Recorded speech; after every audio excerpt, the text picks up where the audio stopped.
tu es née, où tout a commencé, voilà. Alors, je suis née à Champigny-sur-Marne, à Paris, donc plutôt Île-de-France. Et tout a commencé là-bas, donc j'ai vécu de 0 à 7 ans, tu vois. Donc en école, dans 2 écoles différentes. Et mes parents, ils étaient sur Paris aussi, ils travaillaient, ils avaient un business d'achat-revente et réparation d'ordinateurs. Okay. Et de tout ce qui est électronique.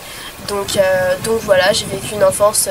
pas incroyable à ce moment-là, socialement parlant, parce que, comme je te l'avais dit, j'ai été victime de racisme par une professeure. Et ensuite, ensuite j'ai vécu d'autres trucs, mais pas très cool. Bref, ouais. Okay. On occupe. Du harcèlement, oui, et d'autres trucs. Donc voilà. Ok. Bah du coup, tu as répondu à la prochaine qui est quel genre d'enfance tu as eu. Ouais. Tu as répondu à comment tu as vécu l'école. On est efficace. Exactement. Ici. Et tu as même répondu, enfin ça du coup c'est par déduction, est-ce que tu as lancé un petit business pendant tes études? Mais du coup... J'en ai dit un petit peu. Ouais. Première chose, j'ai lancé des... Enfin c'est deuxième chose. J'ai créé des vidéos YouTube, comme je t'avais dit, une chaîne YouTube. J'ai créé plus de 150 vidéos dans le domaine de la cuisine et un peu genre lifestyle, conseils goûter et tout. Quand j'avais, je sais pas, 12-13 ans. Et tu faisais le montage toute seule? Le montage sur iMovie, mais avant c'était un truc, c'était des trucs où tu vois les gros filtres, tu vois, les filigrammes qui restent sur la vidéo. Enfin bref, c'était moche. Et après iMovie. Donc ouais, je faisais montage, tournage, c'était des trucs de ouf, hein. Il y avait des trucs où en gros je faisais par exemple une vidéo sur les élèves dans ta classe, on mettra une capture si tu veux, et en gros il y a moi d'un côté et il y a moi de l'autre, et donc le tournage ça me prenait une journée parce qu'en gros il y avait moi et je me parlais et tout. Et en plus j'ai relancé ça sur Insta il y a pas longtemps parce que moi c'est un truc qui me faisait mais genre vraiment gaulerie, et là c'est genre franchement ça a bien marché. Moi j'avais l'impression que tout le monde se foutait de ma gueule quand je faisais ça, et en fait ça marche trop bien. Donc non franchement j'avais lancé ce genre de concept, donc première chose. Et deuxième chose, j'ai lancé, en gros je faisais des tableaux pour un peu décorer chez moi et tout, enfin bref je peignais quoi. Okay. Et en fait les gens au fur et à mesure du temps, quand ils passaient chez moi, ils disaient « Ah moi aussi j'aimerais bien un tableau ». Du coup je faisais des tableaux, et au bout d'un moment dans ma famille, ils voulaient acheter des tableaux, tu vois, genre, ils voulaient commander en fait des tableaux d'une certaine sorte, de telle couleur, nanana, et choisir les trucs. Et donc j'ai dû vendre, tu vois, des tableaux, je peux faire 100 balles, 50, 100 balles, tu vois, juste pour être rentable. Parce que moi c'était ça au début, pour moi c'est ça le business. Voilà, moi ça a toujours été ça le business. Donc ça a été toujours rentrer juste dans mes frais, mon temps, mon expérience, je recalcule rien, tu vois. Ça a été beaucoup dans ça. Donc ouais, pour les 2 petits business entre guillemets. Ok, trop bien. Mais du coup ça montre quand même que voilà tu... Ouais, je voulais faire des choses, ouais. Ouais voilà, t'as testé plein de choses, t'as fait plein de choses, donc c'est génial. Avec combien d'argent du coup tu as créé ta première boîte? Alors pour tout ce qui était mon livre, il faut savoir que mon livre, pour l'écriture, l'édition, j'ai rien payé, c'était de l'auto-édition. Et j'ai fait vraiment moi-même, ça m'a pris énormément de temps et énormément d'erreurs, et j'ai dû refaire et refaire et refaire. Donc je déconseille vraiment de faire des trucs où tu investis zéro, mais au début c'est ça. Et ensuite j'ai payé un contrat en maison d'édition à compte d'auteur, et là ça a été une petite erreur parce que en fait les maisons à compte d'auteur c'est pas des bonnes maisons d'édition entre guillemets. T'as des maisons d'édition c'est plus des arnaques comme celle à laquelle j'ai payé, et d'autres où c'est pas des arnaques, où ils sélectionnent les manuscrits et ils se rémunèrent sur les pourcentages des ventes, tu vois. Alors que là ils te demandent de payer, et en plus ils se rémunèrent sur ton livre, tu vois, donc bref. Mais moi je savais pas, et tu vois, j'ai reçu le contrat, j'étais trop contente, je disais à mes parents c'est 2000 €, j'ai beaucoup d'épargne, vas-y je mets 2000 €. Voilà, donc ça c'était pour mon livre, je dirais, mais en soi, tu vois, il y a juste des livres où j'ai acheté, ensuite je les ai revendus, et de toute façon ça s'est rentabilisé, hein, donc voilà. Et donc ça c'est l'argent pour mon livre, mais je le mentionne pas souvent, c'est plus un cadeau, tu vois. Et pour ma boîte, j'ai commencé avec 0 €. Et en fait j'ai rencontré un mec qui s'appelle Mathis Pulpo, et qui fait de l'accompagnement business. Donc j'ai rencontré en fait au moment où j'ai créé tout mon programme. Donc j'avais créé au début une formation en ligne pour l'écriture et l'édition de livres, un truc que je voulais vendre à une personne dans ma life au moins, 200 ou 300 balles, tu vois, la formation. Moi si c'était ça, c'était ok. Lui, quand j'ai commencé à le voir, il m'a dit ouais, vas-y Mélie, avec ton business, en 3 mois, on fait 15-20 000 euros. Je fais quoi? Ah bon? Genre ça fait sauter toutes mes croyances et je fais mais c'est pas possible, tu vois. Et du coup il me dit ça et tout, et je lui dis c'est combien, machin. Et du coup son programme c'était 3 000 euros hors taxe, donc j'ai payé en crypto. Voilà, je faisais de la crypto à ce moment-là, j'investissais des trucs, machin. Et donc j'ai payé 3 000 en crypto, mais pour moi c'est même pas de l'argent, c'est de l'argent que j'ai gagné en crypto, en bref. Ouais. Voilà. Donc j'ai commencé avec vraiment pas grand chose, mais ça m'a permis de me lancer parce que grâce à ce programme, Update, j'ai fait 17 000 euros en 4 mois. Donc voilà. Okay, ouais. Oui, donc ça m'a rentabilisé tout, et au premier mois, tu vois, j'ai fait 3 000 euros. J'aurais jamais pensé gagner ça en premier business, tu vois, et enfin même dans ma vie, tu vois, en 3 000 euros un mois, waouh, tu vois, je pensais qu'il fallait que j'ai 30 ans pour gagner ça, tu vois, et non. Et du coup en fait j'ai carrément rentabilisé l'investissement que j'avais fait, et en plus je l'avais en argent perso, il était plus en crypto, donc c'était encore mieux. Donc voilà, le seul argent que j'ai mis pour me lancer, et après j'ai investi tout ce que je gagnais pour créer la boîte, pour payer des prestations, tout ça. Oui, tu te verses, enfin peut-être qu'aujourd'hui tu te verses un salaire, mais... je verse à la fin de l'année, tu vois, quand je vois ce qui reste et tout, je fais les comptes et je me verse, ou quand j'ai besoin, tu vois, je me verse, mais sinon je fais pas plus gaffe que ça. Ok, ouais. Donc voilà. Ok. Prochaine question. Ouais. Comment tu accompagnes tes clients? Alors on les accompagne du début de l'idée du livre jusqu'à que le livre il soit dans leurs mains. Donc on commence par un livre. Donc imaginons un mec veut écrire un livre sur les voitures. Ok, les voitures, tu veux écrire quoi sur la voiture? Ok, comment créer une voiture de A à Z? Ok, parfait. Donc on fait le plan du livre, ça dure 1h30. On va décrypter tout ce qu'il faut pour une voiture, pour la construire, toute l'idée du livre. Ensuite, l'auteur va écrire, nous on va le relire au fur et à mesure du temps. Donc tout est en drive. Il écrit, on le relit sur le fond, la forme du texte, on lui dit si c'est cohérent, pas cohérent, si là ça va pas, s'il y a des mots parasites, on fait tout. Donc ça se passe pendant plusieurs semaines, donc je dirais à peu près 2-3 mois. Et après, il va pouvoir reprendre tous les commentaires, les valider, et on obtient la version finale du texte. Et à la suite de ça, ce qui se passe, c'est qu'on voit pour l'édition. Donc soit on fait l'édition du livre en maison d'édition, soit les bonnes maisons d'édition, soit on le fait en auto-édition, et donc du coup le livre sort de manière plus indépendante. Donc on fait les deux formats, et donc soit on c'est quoi passe... ça, au désir de la personne qui veut sortir? C'est par rapport en termes de stratégie, donc il y a des personnes qui vont avoir des stratégies où ils veulent faire plein d'argent avec le livre, donc ça va être auto-édition parce que tu gagnes plus. Il y en a, ils vont avoir une stratégie plus média, influence, c'est être plus maison d'édition, mais encore c'est des maisons plus physiques. Il y en a, ils ont rêvé toute leur vie d'être chez Erol, on va aller chercher Erol, tu vois. Ouais. Donc c'est plus par rapport aux besoins de l'auteur, à la stratégie qu'il a derrière. Les deux méthodes sont très bien, moi j'ai utilisé les deux. Et on utilise en moyenne les deux pour les clients, tu vois, ça fait à peu près moite-moite. Donc en soi, voilà, on fait les deux, et c'est comme ça que ça se passe. Et ensuite on fait le lancement du livre, donc la personne elle peut en parler sur ses réseaux sociaux, faire tout ça. Et si je peux et qu'on est proche, on s'organise pour faire une interview en physique avec la personne, ou il y en a des fois ils font des conférences ou autre, tu vois.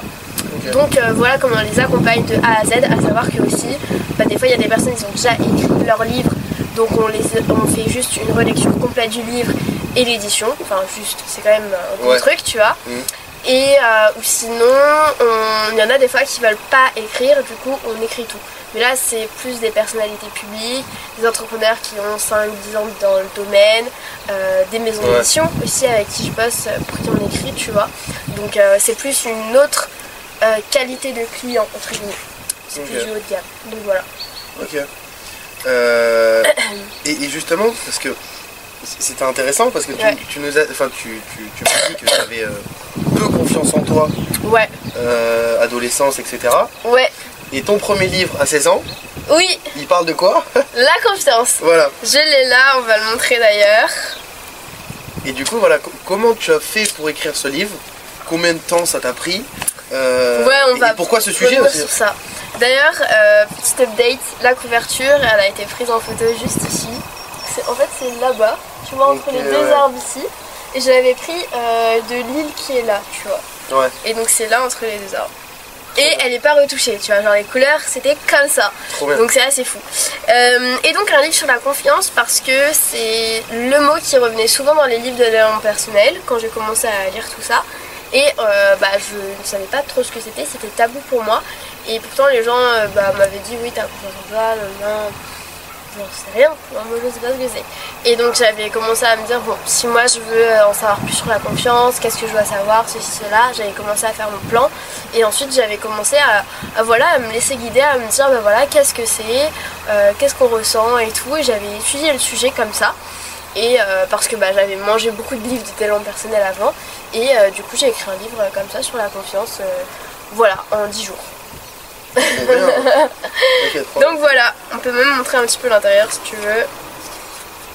Tu vois en gros, il n'y a pas tant de mots que ça, parce que je voulais faire un truc facile à lire et accessible à tout le monde, parce que du coup c'est... un peu pour tout le monde de toute façon le sujet. Non mais pour tout le monde, mais le truc c'est que moi j'aimais pas lire de base, et donc du coup je voulais faire un truc que tout le monde pouvait lire, même si t'aimais pas lire, et qui se lit en genre 1h30 quoi. Ok. Voilà. Prochaine question, parce que c'est 54.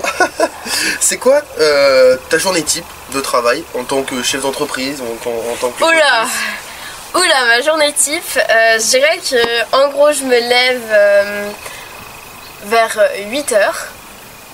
Entre 7h30 et 9h, je dirais. Ça dépend des fois, ça dépend si je bosse tard le soir, ou ça dépend, des fois je peux me lever à 5h30 du matin, tu vois, je suis à fond. Donc ça dépend, mais souvent je suis autour de 8h, donc je me lève, je me prépare, après je gère plusieurs choses.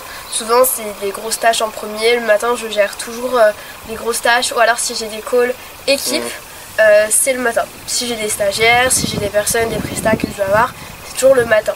Ou client important, ça passe le matin. Et donc c'est comme ça que ça se passe. Fin de matinée, souvent c'est si j'ai un truc en déplacement à faire, je le case toujours là.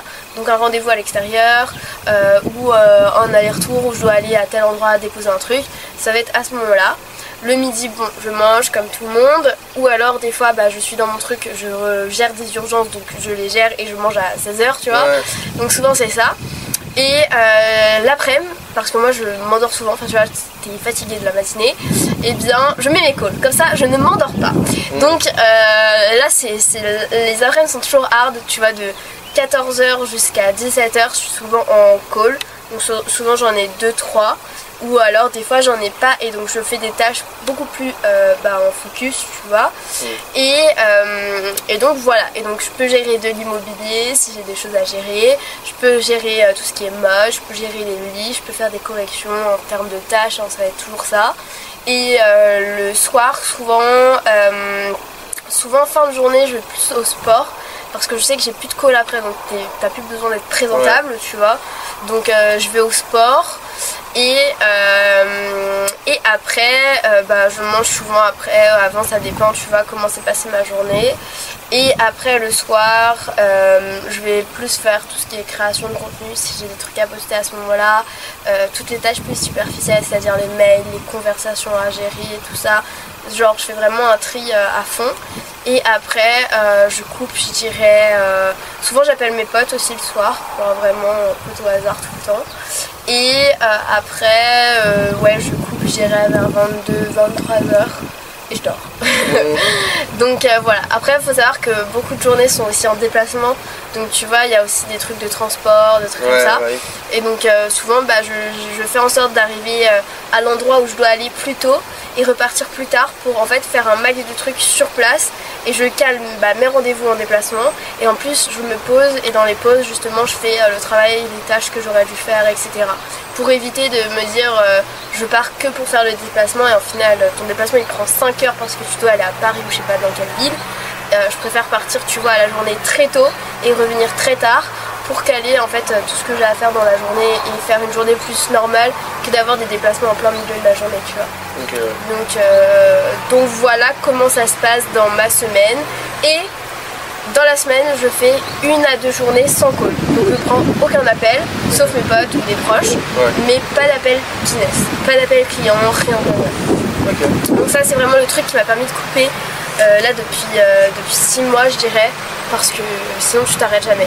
Ok, parce qu'au début je faisais pas de jours de repos, le dimanche je mettais vraiment beaucoup de call en plus, je faisais en plus exprès tu vois d'avoir encore plus de call.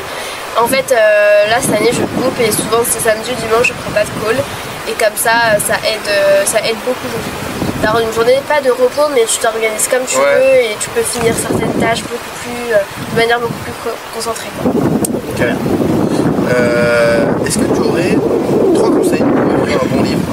3 conseils. Première chose, trouver un sujet qui te correspond, qui parle à ta cible et qui justement est amené sous un certain angle qui fait que c'est assez innovant, tu vois. C'est assez... c'est différent pour trouver un livre vraiment qui change de ce qu'on peut trouver sur le marché et ça évite d'être bateau. Donc vraiment trouver un bon sujet qui te correspond parce que sinon tu peux l'écrire, qui correspond à la cible, à la demande et qui a un bon angle. Deuxième conseil pour écrire un bon livre, c'est de toujours intégrer la cible. Quand tu écris un livre, tu ne le fais pas pour toi. Donc tu parles vraiment à l'auditoire, tu lui apportes des choses. Et troisième conseil, ça va revenir sur le deuxième, mais je dirais c'est de écrire en pensant que la personne va être 4 heures sur ton livre. Donc tu la baratines pas, tu lui donnes l'essentiel, tu lui donnes un max de valeur, c'est hyper important parce que la personne sinon elle va jamais retenir ton livre, tu vois. Le livre c'est toujours une source d'information, c'est pas un divertissement, tu vois. Sauf si c'est une BD et c'est ok. Mais si c'est vraiment un manuel, tu vois, un truc où t'apprends des choses, etc., faut qu'il y ait de la valeur dedans. Donc hyper important en fait. Faut pas faire des trucs genre style marketing, vite fait, petit produit d'appel et tout. Non, faut faire vraiment un bon truc pour que le livre ait de la valeur aux yeux de ton audience.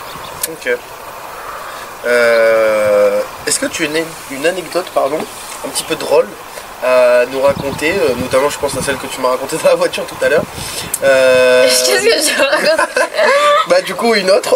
Une drôle? Ouais, une anecdote sur quoi? drôle, peu importe peu importe l'activité, mais liée au professionnel, au business. Ouais, une anecdote drôle.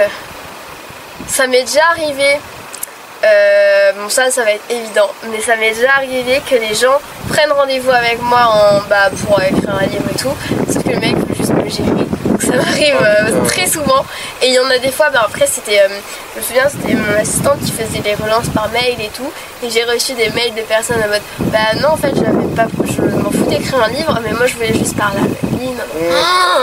Donc voilà, et il y en a souvent qui font des approches comme ça un peu débiles mais ça marche pas. Voilà, donc ça c'est des anecdotes drôles je dirais. Après j'en ai pas plus que ça, je sais plus ce que je t'ai raconté.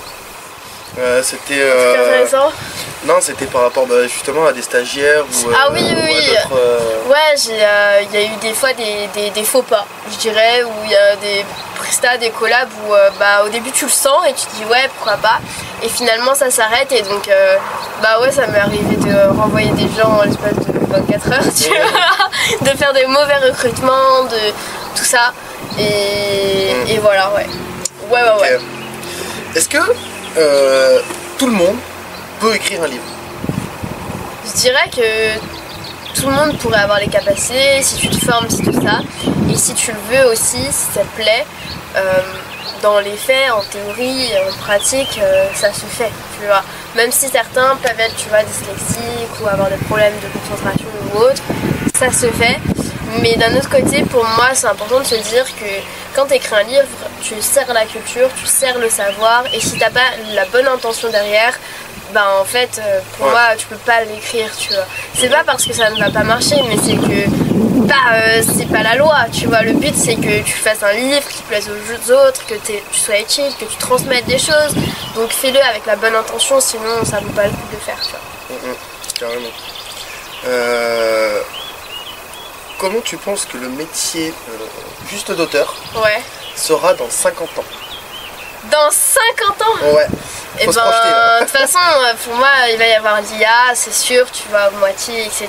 Et je pense que ce sera totalement différent. Tu vois, il peut y avoir, ça pourrait être des auteurs totalement digitaux, on aura peut-être plus les livres en papier ou très peu, ou alors les auteurs les plus reçus, tu vois, ceux qui restent dans le papier seront les auteurs qui se sont déjà fait un nom depuis des dizaines d'années avant. Donc pour moi c'est ça, mais le métier d'auteur va beaucoup changer parce que les outils par lesquels on communique le savoir changent énormément, tu vois. Donc c'est pour ça que moi j'ai même pris récemment la décision dans mon business de continuer ce que je fais parce que je sais qu'il y a des livres à écrire, mais étant donné que c'est pas un besoin direct de la population, c'est plus, tu vois, un rêve, quelque chose comme ça, comme un saut en parachute ou quoi, en fait je peux pas baser un business sur ça, sachant que il y a l'IA qui va rattraper beaucoup de choses, même si je vais me réformer avec l'IA, il n'y a pas de souci avec ça, mais en soi à très long terme, tu vois, ça va être chaud de perdurer dans un domaine qui va totalement se réformer, mais ça peut être super bien, tu vois aussi, mais à voir, parce qu'en ce moment, et ça a toujours été, les niches qui marchent le plus, c'est l'économie, relationship et la santé. Donc moi je suis pas dans tout ça. Je pourrais tourner le livre pour ça, mais je trouve que le livre c'est plus un bonus pour les gens. Donc ouais, mais j'ai beaucoup réfléchi aussi à la question de l'avenir de mon business avec tout ça, etc. Et voilà, et ça veut pas dire que je veux pas continuer, je veux continuer, mais il va falloir que je me plie au marché, quoi. Voilà. Ok, il y avait un autre point et je pense que ce sera la dernière question de cette deuxième partie. Yes. J'ai vu qu'un blog qui a été fait sur WordPress. Ah, il y a longtemps. Et justement. Il y a longtemps, il a retrouvé des trucs. Et justement. Qu'est-ce que j'avais noté dessus sur ce truc? Alors déjà, justement, ça me rassure déjà si tu me dis que c'est il y a longtemps, parce que je me suis dit, aujourd'hui on a tellement des outils faciles pour faire des sites web, que je me suis dit, putain c'est dommage qu'elle ait un... C'était sur WordPress, il y a longtemps, moi j'avais fait un blog pour mon livre de base. Après je suis toujours sur WordPress pour le site internet qu'on a, mais c'est le site vitrine, et après toutes les pages sont sur des SaaS où il va y avoir des pages de vente, des pages de tunnels, tout ça. Mais ouais. C'était quoi ta question en particulier avec ça? Du coup c'était si c'était ta deuxième page vitrine, parce que du coup j'ai regardé ton Non, moi c'est vraiment mon Insta. Les gens viennent vers moi pour le Insta. C'est que ça. Moi en particulier c'est Insta. Après il y a les autres réseaux sociaux et après il y a la recommandation. Je dirais. Les gens que je vois ici en physique, tout ça, mais... justement c'est... mais facilement, tu vas... Facilement, si tu commences à avoir pas mal de gens dans l'entrepreneuriat, ils vont facilement me reconnaître parce qu'ils se disent ouais c'est la nana, elle a 16 ans, elle écrit des livres, tu vois, en fait. Et du coup je suis hyper reconnaissable et les gens me connaissent. Encore, je rencontrais des entrepreneurs cette semaine, ils me connaissaient, moi j'avais pas le souvenir, je suis pas physionomiste, mais du coup ouais, souvent les gens me reconnaissent. Encore, je sais pas quand, cette semaine on m'a reconnu plusieurs fois moi, et donc ça, je me suis fait un peu un nom, donc c'est cool. Donc voilà, donc c'est plus par les réseaux sociaux et après aussi en physique que ça marche bien. Voilà. Et justement par rapport à la prospection, comment tu nous parlais de recommandations, les gens ils viennent directement à toi? Ah, comment je trouve des gens? Moi je trouve principalement des gens en organique, mais l'année dernière j'ai fait aussi de la pub et des webinaires. Donc c'est plutôt comme ça que je trouve les clients avec lesquels je bosse. Mais en fait du coup j'ai commencé un petit peu la prospection quand je me suis lancée. Après c'était de l'organique. Je faisais des webinaires en organique. Donc à chaque fois qu'il y avait des gens, tout ça, les gens je les renvoyais sur un webinaire que je faisais en organique toutes les semaines. Après j'ai passé en pub et du coup maintenant j'ai une bonne liste mail, des groupes, des machins, et du coup j'exploite ça en organique avant de repasser en pub. Donc c'est un peu des deux, mais j'exploite surtout la data qu'on a déjà, quoi. Voilà. Ok. Écoute, merci beaucoup. Je t'en prie, Hugo. Ces deux parties, pardon. Avec plaisir. Et le problème, c'est qu'il y en a une troisième.